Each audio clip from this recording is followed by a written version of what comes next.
परवाच एक गोष्ट तुम्हाला सांगायची आहे. म्हणजे आमच्या सोसायटीमधली, माझ्या ओळखीची एक मुलगी, ती केवळ फक्त 9 महिन्यांची आहे. तिला वरचं अन्न चालू झालेलं आहे, परंतु दूध वरचं हे आपल्याला माहिती आहे की 1 वर्षापर्यंत वरचं दूध द्यायचं नसतं. परंतु जसं तिने 6 महिने क्रॉस केले, इव्हन 6 महिनेसुद्धा क्रॉस केलेले नव्हते, 4.5 महिनेच झालेले होते आणि त्या घरच्या लोकांनी आईचं दूध कमी पडतं आहे म्हणून सरळ सरळ त्या मुलीला गाईचं दूध चालू केलं. आणि जेव्हा तिला रक्त पडायला लागलं तिच्या पॉटीमधनं, तेव्हा ते डॉक्टरांकडे गेले. तिच्या डॉक्टरांनी तिची तपासणी केली, तिचे सोनोग्राफीज वगैरे झाल्या आणि त्याच्यामध्ये आतड्यांना ही भयंकर सूज, आतडी सगळी मधून पूर्णपणे सोडली गेलेली होती आणि त्यामुळे तिच्या रक्त पडत होतं तिच्या पॉटीमधनं.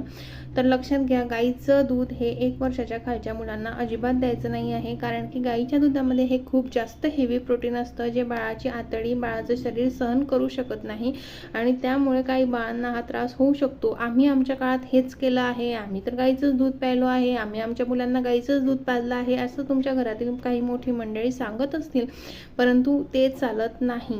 ज्या चुका त्यांनी केलेल्या आहेत त्या तुम्ही करू नका. जर बिस्किट, मैद्याचे पदार्थ हे तर देऊच नका. बऱ्याच घरांमध्ये दूध बिस्किट किंवा दूध पोळी हे सुद्धा दिलं जातं, तर त्याच्यातून सुद्धा बाळाला फारसं असं काही न्यूट्रिशन मिळत नसतं जरी दूध पोळी तुम्ही दिली तरी. आणि दूध बिस्किटला तर पूर्णपणे नो आहे. त्यामुळे ह्या चुका करू नका आणि अशाच हेल्दी पॅरेंटिंग व्हिडिओसाठी आपल्या चॅनलला सबस्क्राईब करायला मात्र विसरू नका. थँक्यू.